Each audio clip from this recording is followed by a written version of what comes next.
For 10 years, I believe I had built something unbreakable.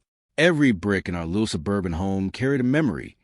Late-night painting sessions, Sunday breakfast that stretched into noon, and quiet evenings where my wife, Emily, would rest her head on my shoulder while we dreamed about growing old together. We weren't rich, but we were proud of what we'd built from nothing. I worked overtime, skipped vacations, and sacrificed countless weekends because I thought I was investing in our future. Never once did I imagine that the place I considered the safest corner of my world would become the scene of its complete destruction. It started with small things that didn't seem important at first. Emily subtly cared far more about her appearance than she ever had. She bought expensive perfume she claimed was on sale, started locking her phone, and smiled at messages she never let me see. Whenever I walked into the room, the screen would immediately go dark. I convinced myself I was being insecure. After all, trust was supposed to mean believing even when things looked suspicious. Every excuse I made for her slowly became another lie I told myself just to keep my marriage alive. Then came the business trips.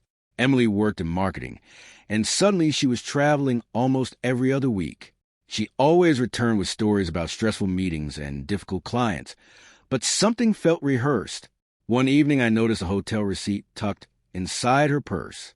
The trip had supposedly lasted 2 days, but the receipt showed she had checked out almost 24 hours before she came home. When I asked about it, she laughed and claimed the company paperwork was wrong. Her answer sounded smooth, but her eyes avoided mine for the first time in 10 years. That single glance planted a seed of doubt I could no longer ignore. I tried convincing myself that love required faith, but faith became harder every passing week. Friends noticed I looked exhausted. My younger brother even joked that marriage had aged me overnight. If only he knew the truth. Every evening I found myself sitting alone in the living room, staring at the family photos covering the walls. They showed vacations, birthdays, anniversaries, and holidays, proof of a happy life. Yet suddenly every smile in those pictures felt staged. I began wondering if I had been the only person living inside our marriage, while Emily had already walked away months ago. Everything changed on a rainy Thursday afternoon. My manager announced that a power outage had shut down our office for the rest of the day. Excited to surprise Emily with lunch, I picked up her favorite pasta from the little Italian restaurant near our neighborhood. The rain poured harder as I pulled into the driveway. Her car was already there, which surprised me because she had texted earlier saying she would be working late. I smiled anyway, thinking maybe we'd finally enjoy an unexpected afternoon together. I unlocked the front door as quietly as possible, hoping to surprise her. Instead, I heard laughter.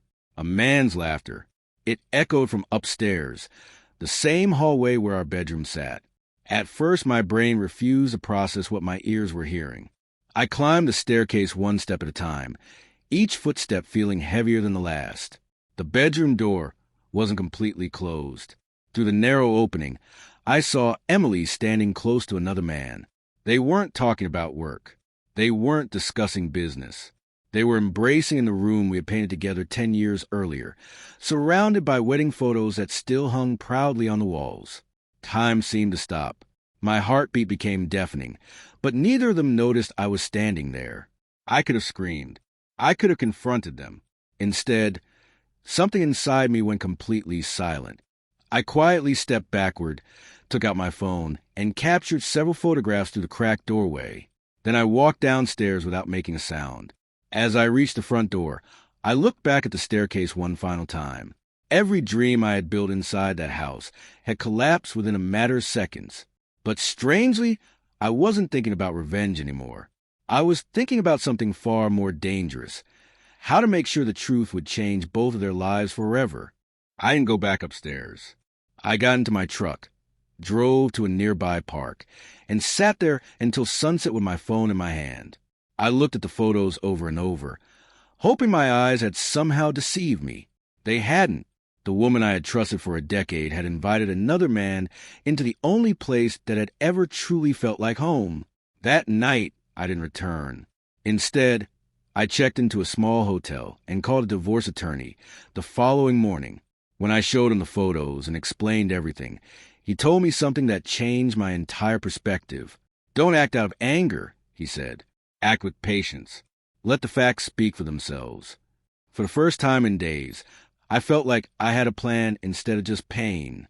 Over the next several weeks, I stayed calm. Emily sent messages asking where I was, pretending to be worried. She claimed she had no idea why I suddenly disappeared. I answered only when necessary and never mentioned what I had seen. Meanwhile, my attorney gathered financial records, property documents, and phone logs. That's when another painful truth surfaced. Emily hadn't just betrayed my trust. She had been secretly moving money from our joint savings into a private account for nearly a year. The account was intended to fund a new life with the man from our bedroom. Every transfer felt like another knife in my back, but every piece of evidence also strengthened my case. When the divorce papers were finally delivered, Emily called me in a panic. She cried, denied everything, and insisted there had been a misunderstanding. Then she blamed stress, loneliness, and even my long work hours. Finally, when she realized excuses weren't working, she demanded to know who had been spying on her.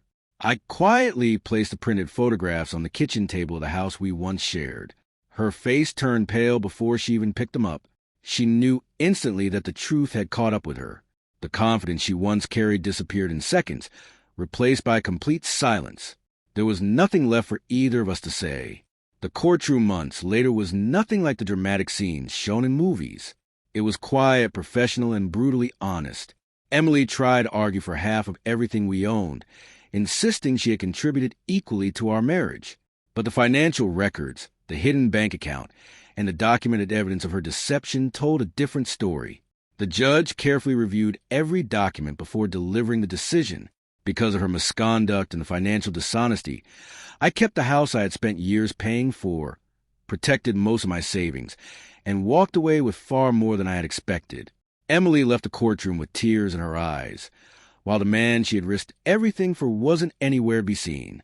A few months after everything was finalized, I learned the rest of the story from a mutual friend. The man Emily had chosen wasn't interested in building a future with her.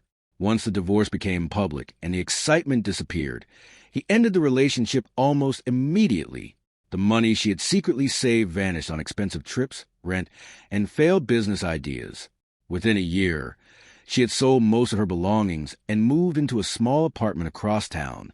Ironically, she had traded a stable marriage, a beautiful home, and someone who truly loved her for a fantasy that collapsed the moment reality arrived.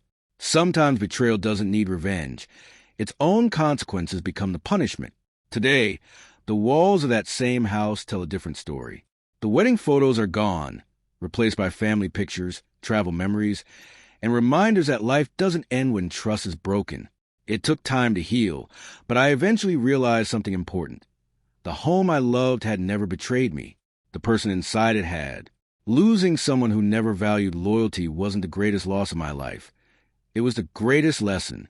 10 years of love taught me how to build a life, but one painful afternoon taught me how to rebuild it. And if there's one thing I've learned, it's this.